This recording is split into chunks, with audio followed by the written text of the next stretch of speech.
A player that's done the opposite for me though is Valverde. Oh yeah, for Real Madrid.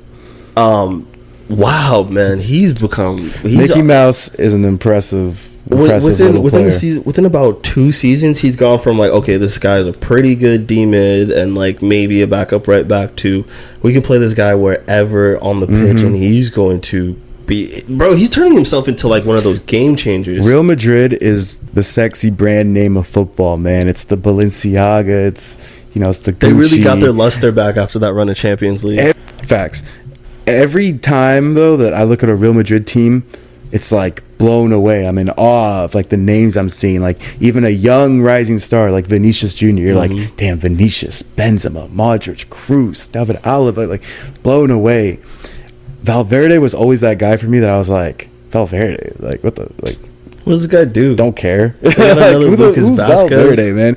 Like I was saying earlier, where's Marco Asensio? Yeah, proper Spanish attacking, flair, shooting, clutch moments, and like you said, in the span of I would say even just a year and a half, and more weighted towards the end than the beginning of that. Yeah. I've been completely swayed. You've been completely swayed. This guy is incredible. I think 2022 in general, again from a Liverpool fan perspective, right? I've played this guy about 3 times now. In that semifinal a couple years ago, he was on the pitch and he was annoying as hell. And he was like a mobile Casemiro in that he was fouling everyone and just getting away with it and stuff like that. And I was like, I hate this dude.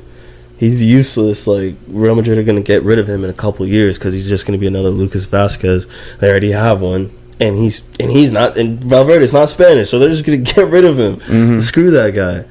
And then played him in the Champions League final this past one, and like I had to admit, like dang, he really changed the game for Real Madrid. Completely changed it. Well, not even changed it, but he was kind of the linchpin. He was kind of allowing Real Madrid to do whatever they were able to do. And I was like, that's crazy because the last time we played him, he was a center midfielder. Now he's out here playing right back, right wing back, whatever the fuck. And now in the Clasico, he's out here playing right wing, but he's dang good. I remember talking to Sanal. I was like, why are you playing Valverde, a center mid, out wide? And that was one of the dumbest questions I ever asked. Because he's fast as fuck. Well, he's not even playing out wide. He's playing as another midfielder. He's also playing everywhere because that's what he does. Yeah, he kind of flexes out as a right back too, which is crazy as hell. Valverde is one of those guys. There are very specific, and there's not very many of them, but there are a couple players. When people say like, oh, he's the heartbeat of the team, he's the engine of the team, like they literally are. Like they do everything. They're a part of every action, every movement, every piece of build-up play, glue. From the back to the front and everywhere in between. Modric comes to mind. Somebody that is a catalyst for everything that the team does. Valverde, to me, strikes me as one of those type of players. And I don't know if his role will eventually change at Real Madrid, or maybe he goes on to a different team at some point and plays there, but he's going to be one of those players that's like, it's Valverde's team. That team runs through him up and down the field. It seems like that. I always find it crazy, like when I look up Valverde, I'm like, I don't know anything about this guy. Like, what does he do? Da da da. And then I realize he's actually in that class of young players that got picked from Real Madrid from South America. Because like I would have expected to see Valverde. I would have thought, okay, Uruguayan, he either came through a small Spanish team or a team in Italy, But no, they picked this guy straight up from Peñarol in Uruguay. They could see it from then that this guy was a game changer. He clearly has the lungs, but like I think the speed, and then not only that, but the willingness to be as decisive as he is in a team full of superstars, and like it's hard to stand out in a Real Madrid team, and to actually score every time he takes one of those crazy shots, or to actually complete those 50-yard dribbles. The speed he actually has, he's faster than when I first saw him, for sure. He hasn't always had the speed. He's always had the motor, but my guy is actually fast now. It's crazy. He has a shot now. Like I feel like I'm watching. Like they're talking about, okay, Real Madrid is a team full of magicians. It doesn't really have any place for workmen, for workhorses. Like James Milner played for City and Liverpool. He probably wouldn't play for Real Madrid. It almost shows to like the hubris of the club that they got rid of Makelele all those years ago, even though he would be a star-studded D-mid right now. Back then, they were like, this guy's a D-mid. We don't need him because he's such a good D-mid. He's barely noticeable. You know what I'm saying? So they like the flair, they like the verve, they like the panache. But then here comes this guy from Uruguay, and all it seems like he can do is run. But now I'm watching this guy. He looks like the fastest player on the team outside of Vinicius. He is the main progressor of the ball, actually, outside of like long balls to Vinicius or through Alaba. It seems like he's their main mode of progression. Now he can pass and pass perfectly. He can cross and cross perfectly. He can shoot from, it looks like, anywhere and dang near score. And it's like, I think now the next step would probably be to start affecting the game, like mentally, like to start becoming one of those guys who can affect a game by yourself. And I got you. Who knows if he reaches that level? Yeah. But like the fact that he's able to just kind of grab a game by the scruff of its neck at this moment. He can take moments, but he needs to learn to take the full game. The full game, like the full Gerrard effect versus just like the Coutinho. Gerrard's flashes. A great example. Yeah, you know, when you watch Liverpool those times, you just felt Gerrard's presence at all times. The entire game, no matter where you were. I just sorry to go on a whole fucking monologue, but I just had to say, like, damn, I really hated old boy, but I'm fucking with him now. Like, I'm pretty convinced right now. Like, damn, man. Yeah, no, he's incredible. What are your thoughts on El Clasico? What are your thoughts on El Clasico, though?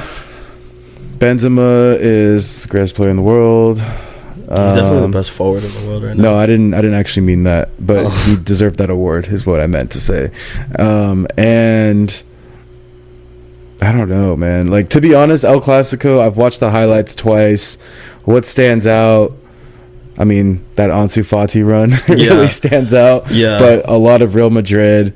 Kroos dominated this game. Yep. Physically, which is wild as hell to say. I mean, that build-up play for one of the goals, I don't remember which one it was, but that's him, like, battling through the midfielder, ripping a dude off his shirt that's just hanging on to him. Getting pulled down by Busquets. Yeah, falling over and still taps through that perfect through ball. Perfect weight. Yep. How we were talking last episode about weight. Yep. And to be able to do that while falling over. But then, shout out. So, this is what's wild, though, because Kroos has always been a walking ass nigga. And what I mean by that is, like, he's never, ever been mobile, even at Bayern Munich. He knows he got so much sauce, it's like, I don't need to put in the effort. Even at Bayern Munich. My man is the midfield Berbatov. You know what I'm saying? Literally. And then he goes to Real Madrid, and he gets by because he doesn't have to run. Like, he does, you know what I mean? But he's not known for the that. minimal amount possible. And then for the first time... And then just vibes the rest of the way. And then for the first time ever that I've seen, this guy's out here running, man marking dudes, tackling. Like, he had like 5 tackles or something this game. He man marked a whole Pedri or either Pedri or Gavi. No, he man marked De Jong, Frankie De Jong, who's a fast motherfucker. Anyways, shout out to Kroos. All right, shout out to Real Madrid. One thing I would really love is if there was like a documentary, or if people went to like Real Madrid and kind of found out how they develop their young players, because they don't have a lot of young players, but this is more than they typically have, and almost all these guys are developing at a rate that is just like, it's mind-blowing. So yeah, that's kind of it for me on El Clasico. Tough luck to Xavi. Yo, it's not looking good for my boy. Barca is in the fucking... it's not that bad. Bro. Don't say that. The Champions League money is very important. Oh, I guess the Champions League. Okay. I thought you were talking about the league. My bad. No. To me, they shouldn't get rid of Xavi when I'm thinking, anything. Yeah, so for context, out of the first 50 games, Xavi has the least amount of wins or most amount of losses or something.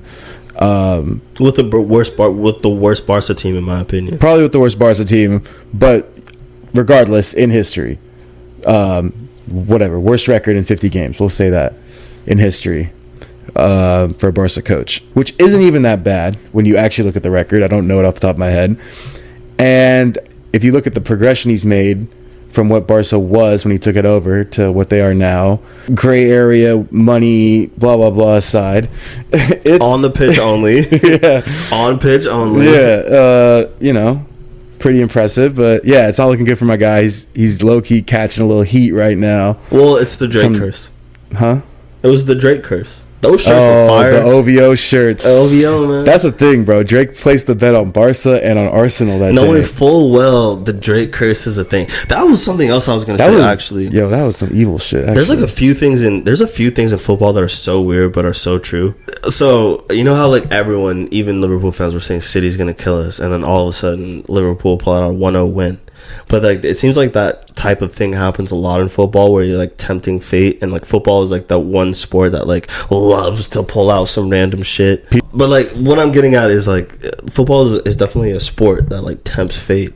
And so why the fuck is Drake, knowing that the Drake curse is a real fucking thing, any team that he says he supports, any team that he goes and fangirls at, they always start losing. Mm-hmm. So imagine this man tempts fate to the utmost degree and puts an imprint of himself permanently on all of the players. Oh God. Oh my God. And Barca got ran through. They got ran through, man. I don't know if it's they were slow or Real Madrid were just more up for it or what. But some people were saying Busquets won, PK 2, but PK didn't play. And they're saying they're going through a hard time right now, so they're like some of the most disgustingly toxic fans in the world right now. But some were dead ass saying that so far Lewandowski has not been an upgrade to Aubameyang. They say he's too slow and he can't turn. No, I can see what they mean, but at the same time, I don't know. From what I'm seeing when I watch Barca, Lewa has an obvious layer of quality to him. That's what I think. His touch, in his hold up play that Aubameyang just does not have, and we've talked about it in the past.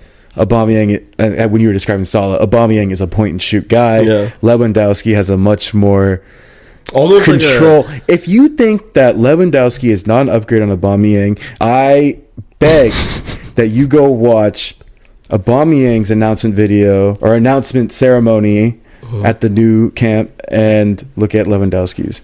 And watch what they do with the soccer ball. Well, that was off the narrative. Watch the skill that Lewandowski has. I'm telling you. Oh, you mean Aubameyang? Aubameyang does not have. Oh, fuck. That's all I gotta say on look that at the keepy uppies. Look at the keepy uppies. Look at the basics. Look at the fundamentals of the game. Yeah. Okay. If anything, Lewandowski is like a his play style is kind of a notch in between Kane and Benzema for me, in that it has the Benzema quality, but it's kind of almost. He almost has the. I know he's not known for playmaking, but he has like the passing abilities. I got you.